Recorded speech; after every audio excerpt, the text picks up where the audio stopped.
Napansin nyo ba na madaling magpaka-Kristiyano tuwing linggo? Sa feast, sa simbahan, di ba? Pero, ang hirap mas mahirap pagdating ng Lunes. Hi, this is Brother RJ, and welcome to our OBM of the Week. God is not just for Sundays. Let Him in 24/7. So, ulitin natin, Napansin nyo ba? We even put our Sunday's best. Sing our praises. Mag-worship. Magsayaw.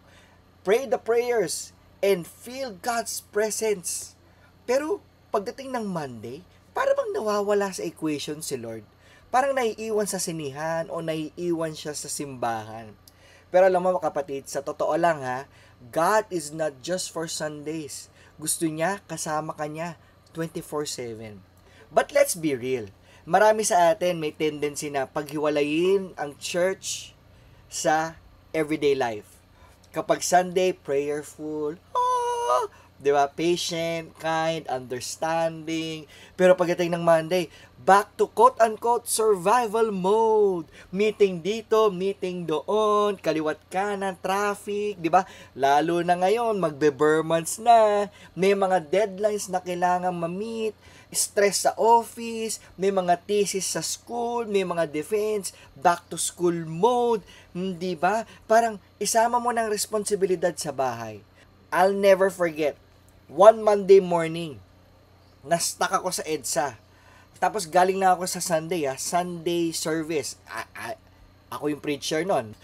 We just had a powerful service during that day. I was full of joy, full of faith, 'di ba? Pero biglang, alam mo yun, biglang may nag-cut sa akin ng sasakyan. Muntik-muntika na kami magkabangga. Yung unang reaksyon ko, hindi nga God bless you Kasi nakalimutan ko din talaga 'di ba? Inis talaga, galit.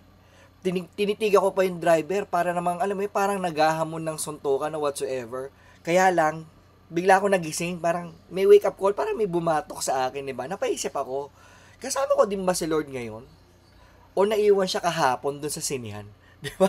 Naiwan siya kahapon sa feast. Am I letting Him lead me in my everyday frustrations too? The truth is this. God didn't design us to meet Him only once a week. Ikaw nga hindi man mag-text ang iyong mahal sa buhay, ni hindi nag-update, di tumawag. Di ba, magagalit ka? Every Sunday lang siya magte-text, hi, kamusta ka na? Hello, kumain na ako. Di ba? But, magagalit ka, maiinis ka na, di ba? But God, He doesn't just want a relationship with you on a Sunday. He longs to be part of you every day. And here's the good news. God is not just confined to the walls of the church. He is alive, He is present, and living inside our hearts. He wants to walk with you sa school, sa traffic, sa iyong household chores, and even during your coffee breaks. And don't be just like Jesus on a Sunday. Tapos, quote-unquote, be yourself for the rest of the week. If Christ is truly in you, let Him shine through your daily life. One of my friends shared how he brought Jesus into their office.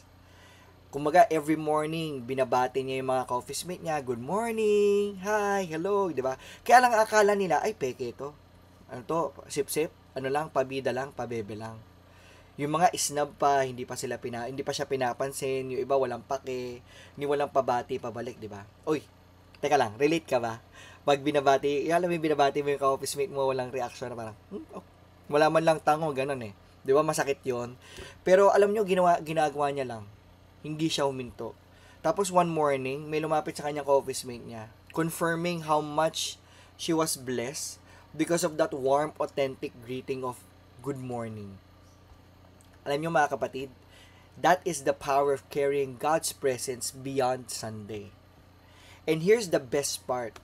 You don't need to preach a sermon to do that. No, di mo kailangan maging preacher para gawin yan. Minsan nga, mga preacher pa talaga yung nakakalimot Aray ko, parang ako yun Sometimes, the simplest acts carry the deepest impact. A smile, a listening ear, offering a seat sa bus or sa MRT, praying some silently for someone in need, or even posting encouragement online instead of criticism. So let me be frank, hindi ito madali. Hindi ito madali.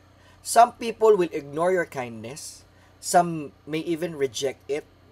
Others might mock you because of your faith. But that doesn't mean you stop shining.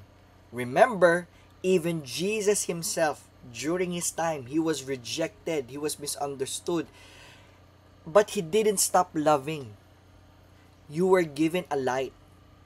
And the darker the place, the brighter your light matters. Even the smallest candle can light up the dark room. And believe me or not, that is you. That's your calling. You carry the presence of God wherever you go.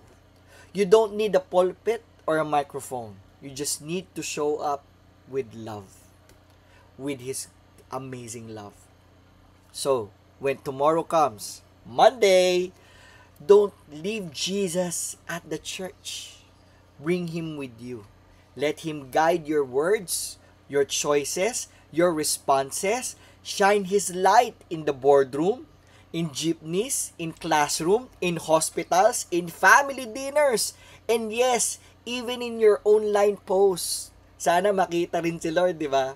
Because God is in you right here, right now. He has already chosen you to be His ambassador, His representative, His channel of grace in this world.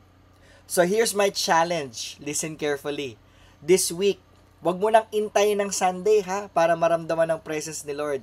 Invite Him into your Monday meetings, your Tuesday commute, your Wednesday stress, your Thursday chores, and your Friday decisions, even your Saturday's rest.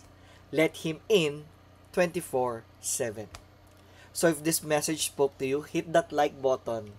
Share this video with a friend who needs encouragement. And subscribe for more faith-filled content. And before you go, comment below. What's one simple way you can shine God's light this week? Remember, God is not just for Sunday. He is with you every day. Shine His light and be a blessing. God bless. See ya.